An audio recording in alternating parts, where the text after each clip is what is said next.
For 7 months since she was implicated by Gutesa, the former speaker remained silent. Only now has he spoken through a video statement dated April 21, 2026. Alam po nating lahat ang kalakaran sa Kongreso. Nasa kamay ng liderato ang kumpas na magpapasulong sa anumang inisyatibo. By asking how he can be the mastermind, the former speaker hid behind the complexity of bureaucracy. He repeatedly and thoroughly discussed the entire budget process while also passing the blame to the executive in line with its oversight on implementation and in line with the principle of command responsibility. But, Mr. President, the records of previous congressional and Senate hearings can attest to the fact that corruption does exist within the entire budget process, from budget planning by the executive to budget deliberation by Congress to implementation by the agencies and down to the final scrutiny by the Commission on Audit.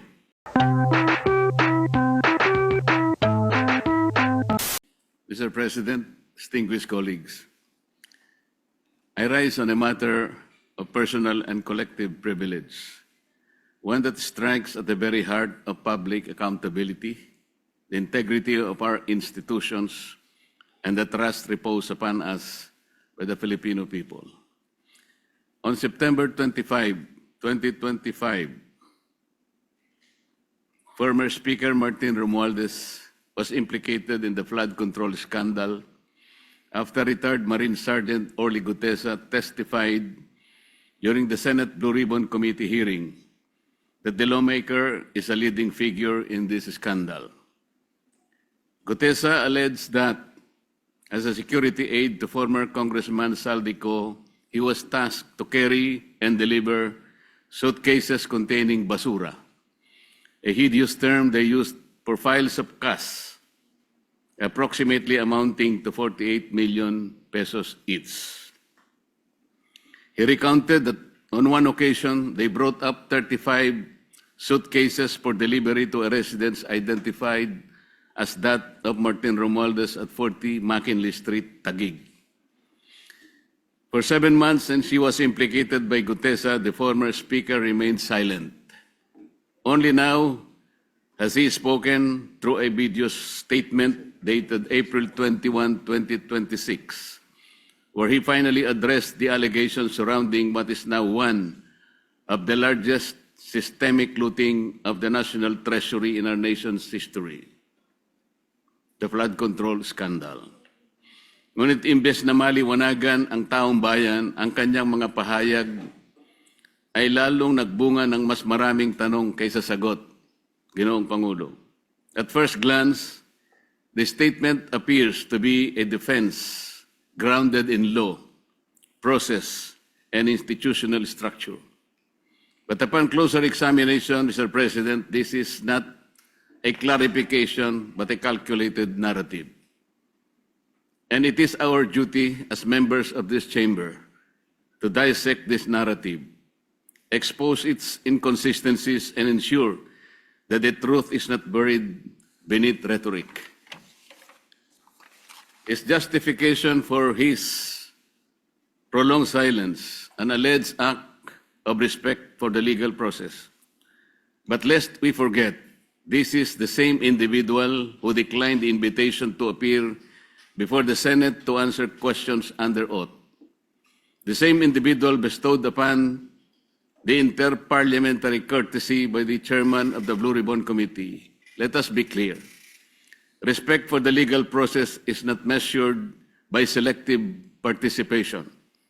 It is demonstrated through full and transparent cooperation, especially when public funds and national interest are at stake. Silence and inaction become complicity. He further claimed that he has cooperated with the Independent Commission for Infrastructure, or ICI, submitting affidavits and documents. But this alleged cooperation was done behind closed doors, without public scrutiny and without any verifiable records accessible to the Filipino people. Until now, when he conveniently authorizes its release. Why only now? Why at a time when the narrative is tightening, when testimonies are emerging and when key personalities are poised to re-enter the jurisdiction of our laws. Mr. President, timing is everything. And in this case, timing speaks volumes.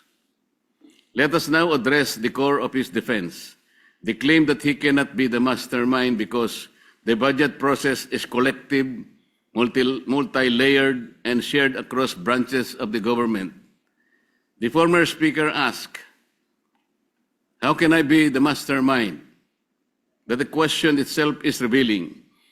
By contesting only the label of being the mastermind, he implicitly concedes that he was part of the very system he enabled, the corruption in flood control projects. He deliberately tried to downplay the role of leadership within that process.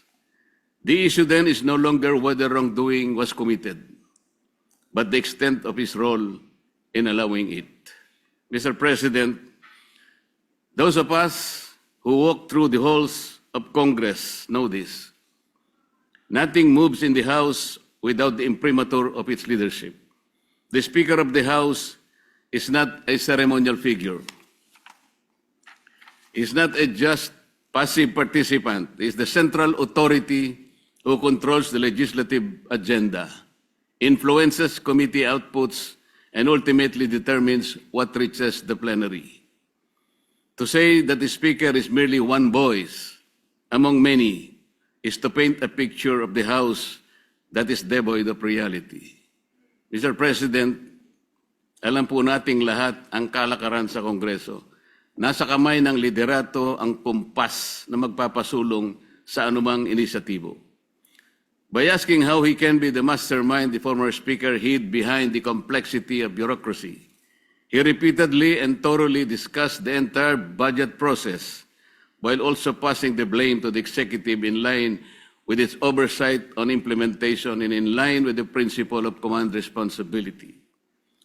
But, Mr. President, the records of previous congressional and Senate hearings can attest to the fact that corruption does exist within the entire budget process, from budget planning by the executive to budget deliberation by Congress to implementation by the agencies and down to the final scrutiny by the Commission on Audit. To be more specific, while the executive submits the budget proposal, the House leadership decides which amendments are made during the bicameral conference. This is where the real flood control happens, not in the control of rivers, but in the diversion of funds. Sir, the Speaker's defense further falls apart the moment he passes the buck to the former Senate President, Chis Escudero. Senator Escudero led this chamber from May 2024 to September 2025, thereby overseeing the Senate budget deliberations for only the 2025 national budget.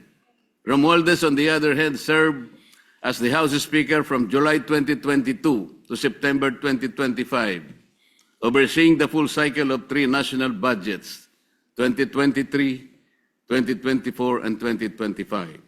Mr. President, the former Speaker also issued a statement that should deeply concern this institution and the entire nation. He declared that he will not go alone and that he knows many things about the current and the past administrations. What does this mean? This is not only a tacit admission that he is part of the whole mess, but also his preparedness to drag all others involved with him. Para bang sinabi niya na kung babagsak man siya, Ginoong Pangulo, hindi siya papayag na siya lang ang mag-isa. Hihilahin din niya ang iba pababa kasama niya. Is this a veiled threat, Mr. President? Is this an admission of knowledge of broader wrongdoing? Or is this an attempt to leverage information as a shield against accountability? If he indeed has knowledge that could implicate others, then he has a duty, not a choice, to disclose it fully and immediately. Truth is not a bargaining chip, Mr. President. It is an obligation owed to the Filipino people. Mr. President, let us not be distracted by narratives of victimhood or claims of political persecution.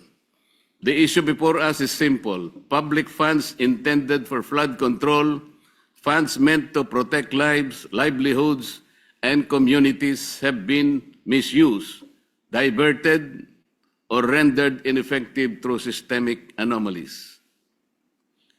If you create, or worse, deliberately tolerate, as the Speaker, an environment where anomalies are allowed to fester and flourish, where corruption becomes blatant and normalized, then you are not merely complicit. You can be also a mastermind. If you appoint a committee chair who not only overlook the red flags but also helps facilitate widespread corruption, you are answerable. You cannot invoke command responsibility in other departments, yet isolate yourself from the doings of your own chamber. If you preside over a system where questionable allocations persist year after year, you are accountable. Mr. President, accountability cannot be selective. It cannot be convenient. And it certainly cannot be avoided through technicalities nor rhetoric maneuverings. The Filipino people are watching. They are demanding answers, and they deserve nothing less than the full truth. Ang sabi po nila, Ginoong Pangulo, huwag ninyo kaming linlangin. Huwag ninyo kaming paikutin. Ang katahimikan at pagbulag-bulagan ay hindi kawalang kaalaman, bagkus ito'y pakikiisa sa katiwalian. Kapag pikit mata o tikom bibig, ninyong hinayaang mag-ugat at mamayagpag ang anomalya, hindi po iyon inosenteng pagkukulang, kabilang na kayo sa sistemang nagbibigay daan sa paglaganap nito. Mr. President, this representation calls for a relentless pursuit of truth, wherever the evidence leads, whoever it implicates, and whatever the consequences may be. Because in the end, the integrity of this institution and the future of our nation depend on it. Maraming salamat po, Ginoong Pangulo. Objection. Thank you. Hearing none, Senate Bill 1511's consideration is in order. This is the protection against hospital detention. We just like to close, since there are no longer any members who wish to interpolate the measure. I move that we close the period of interpolations. Yes, the parliamentary status was in the period of interpellation, That's and correct, therefore the motion now is to close. Any objection? Hearing none. Period of interpellation is closed. Thank you, Mr. President. And we'll just await, we'll suspend consideration of the measure while we're waiting for the amendments from the sponsor, Mr. President. All right, consideration of the measure is suspended. Thank you, Mr. President. Mr. President, I move that we recognize our distinguished colleague from Davao and Isabela and the Republic of the Philippines, Senator Raffy Tulfo, to avail of the privilege hour. Senator Raffy Tulfo is recognized. Thank you, Mr. President. Distinguished colleagues, today I would like to call everyone's attention again on matters of law enforcement. I may sound like a broken record, but as long as nangyayari ang mga ganitong bagay, hindi po ako mapapagod sa pagkalampag sa ating mga kinaukulan. Last Friday, lumapit sa aking programa si Muhammad Alfad na taga-barangay Sinunok, Zamboanga City. Humihingi po siya ng hustisya dahil sa namatay ang kanyang ama na si Jerry Alfad, ang kanyang kapatid na 12 taon na si Salam Alfad, at kanyang pinsan na si Reynan Alfad. At nasa hospital naman ang dalawang kamag-anak dahil sa isang operation ng AFP at PNP kung saan isang Saddam Siddiq ay ang subject ng isang warrant. I invite you to please watch this short video. Natutulog na po yung papa ko, yung kapatid ko, yung mama kapatid, yung dalawang sisters ko, at saka yung pinsan ko. Bigla po may putok na narinig. Sabi po ng mga pumasok ma'am sa loob, dapa daw po, dapa, labas. Yung pinsan ko po natamaan. Madami po sila ma'am. Mga 20 ganyan yung labas-pasok po. Nilagyan ako ng firewire ma'am sa kamay ko. And then after ilang minutes ma'am, Nagpaputok sila ulit ng 3 times. Pagtingin ko ganyan, ma'am, may pulis na doon sa labas. Tapos nakita ko na yung pinsan ko, ma'am, nakahandusay na po wala ng buhay. Tapos yung papa ko din po. Muhammad, sino daw yung hinahanap nila? Yung sinasabi nila kasi, ma'am, yung si Saddam Siddiq, yung ano daw, parang MNLF na Abu Sayyaf.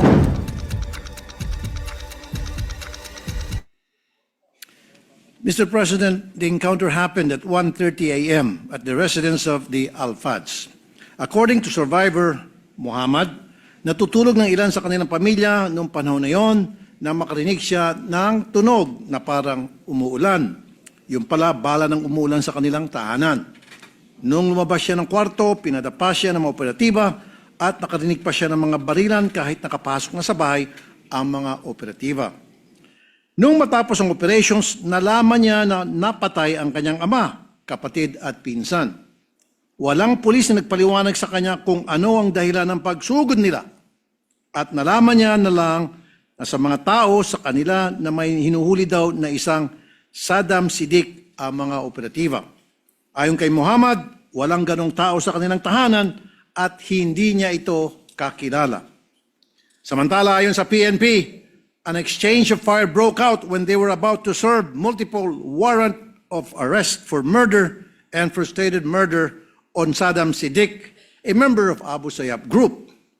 They said the operating team introduced themselves as police and military personnel, but 2 unidentified individuals reportedly opened fire, prompting them to retaliate in self-defense. Ito na naman po tayo. Sa ngalan ng self-defense, namatay ang 3 inosenteng sibilyan. Ang masakit dito, kinumbin pa ng investigators na wala sa lugar si Saddam Siddiq at hindi pa rin ito nahuhuli. Sa ngayon po, 14 na military officials ang makakasuhan ng multiple murder, frustrated murder, criminal negligence at robbery. Talaga namang sukdulan ng kawalang hiyaan na nagawa pa nilang magnakaw. At ang nakapagtaka, bakit puro AFP lang ang kinasuhan? May ginawa bang PNP operatives upang pigilan ang mga karahasan? Hindi lang po itong kaso ang nakarating sa akin kung saan ang ating mga law enforcers ay lumabis sa kanilang mga operations. Paulit-ulit na lang na sumusugod ang mga ito at kakalampagin ang mga nanahimik na mga komunidad. Please watch po this video.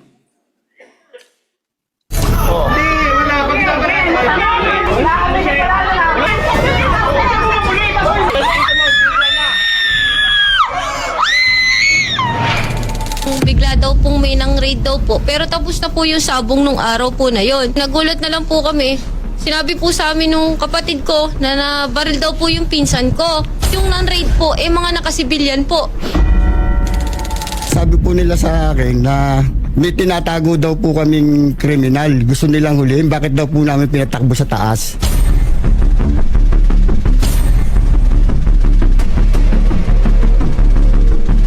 Mr. President, there are 5 issues that I would like to raise with regard to our law enforcers. First, the lack of planning. All the victims of mistaken identity and all the collateral damages during law enforcement operations are victims of lack of planning. Dito po sa nangyari sa mga Al-Fad, sabi ng mga operatiba, minaman-manan nila itong si Siddiq at napag-alaman nila na nandoon daw ito sa lugar nila Al-Fad.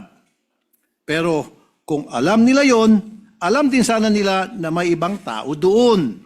At dahil 1:30 a.m., alam din sana nila na iba ang kaba ng mga tao kapag may susugod sa bahay nila ng madaling araw. Baka kaya may nangyaring barilan. The time and surrounding circumstances should have been taken into consideration. Who are the people present during the operations? Is it a dense community where people could be affected by the operations? They should also protect the community. Hindi yung gagawin ng lahat basta matugis lang itong isang tao. Hindi yung baril na lang ng baril. This is what happened in Navotas when the 17-year-old Jimboy Baltasar was gunned down by police operatives using high-powered arms.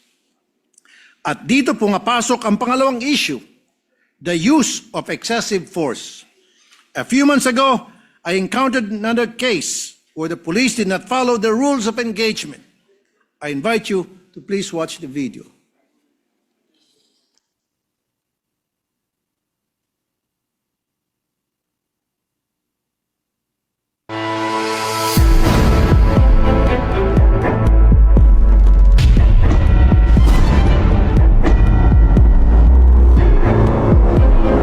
In this case, maliwanag na itong inyong subject tumatakas at kita doon sa video na hindi nakikipagbarilan and yet binaril siya ng malayuan. So hindi po nasunod dito yung tinatawag na rules of engagement. Ang nangyari, nagpapanik kayo sa halip na i-neutralize nyo sa paggamit. Dapat may taser, may pepper spray, may batuta.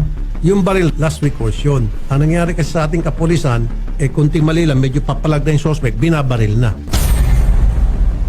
Mr. President, according to the revised PNP Operational Procedures Manual, no violence or unnecessary force shall be used in making an arrest, and the person to be arrested should not be subjected to any restraint greater than what is necessary under the circumstances. And that is why it is mandated that police officers should carry accessories appropriate to the police operation being performed, including but not limited to ballistic vest, handcuff, whistle, baton, truncheon, pepper spray, tasers, and nightstick to be used in a non-armed confrontation with a violent, uncooperative, and unruly offender. Our law enforcers should also be trained to determine what is necessary and reasonable, taking into consideration the number of aggressors, nature and characteristics of the weapon used, physical condition, size, and other circumstances to include the place and occasion of the assault. Issue number 3. Aggression during police operations stem from lack of information on the part of the subject of the arrest.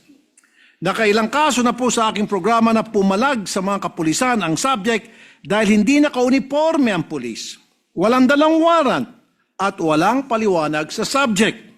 Kaya naman pumapalag ang mga tao dahil hindi nila alam kung sino ang sumusugod sa kanilang tahanan at kung bakit at kung ano na po ang nangyayari. Tapos, kunting palag lang, barilan na agad.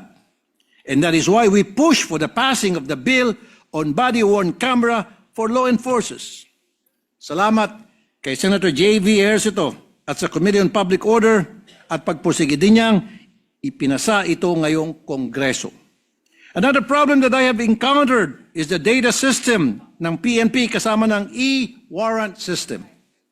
In a number of cases in my program, innocent individuals have been arrested on mistaken identity dahil mali ang pangalan sa warrant o di kaya hindi pala updated ang e-warrant system at inaaresto ulit ang subject sa parehong warrant. Ito po ang nangyari. Please watch the video.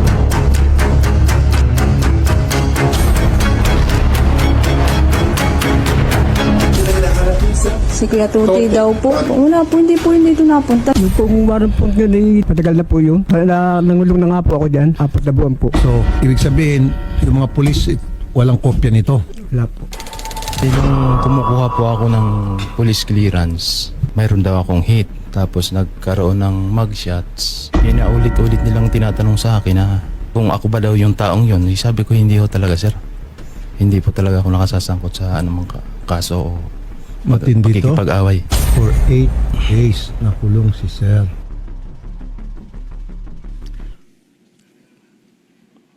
Ang huling issue ko po ay ang pagpapatibay ng konsepto ng command responsibility. Sa mga ganitong klaseng insidente, ang kadalasan na napaparusahan ay ang mga mabababang opisyal na sumunod lamang sa utos ng mga superior nila.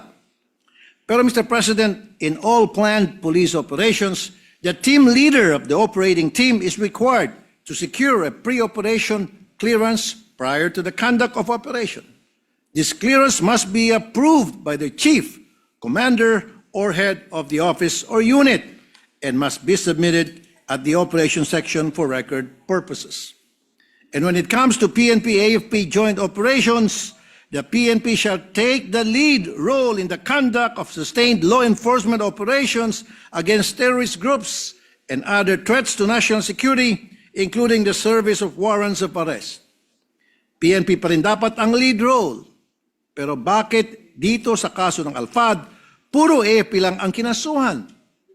Dahil ba PNP ang nag-imbestiga? Di ba dapat command responsibility? If the leaders are not held accountable, we cannot expect real change to happen in our law enforcement agencies. Mr. President, laws are created to provide peace and order in a society.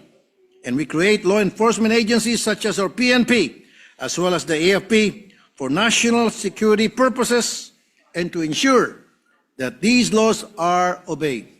But what happens when these law enforcers create fear and not sense of peace? I think there's something wrong, and we have to do something. If not, we consider ourselves as accomplices. Thank you, Mr. President, my dear colleagues.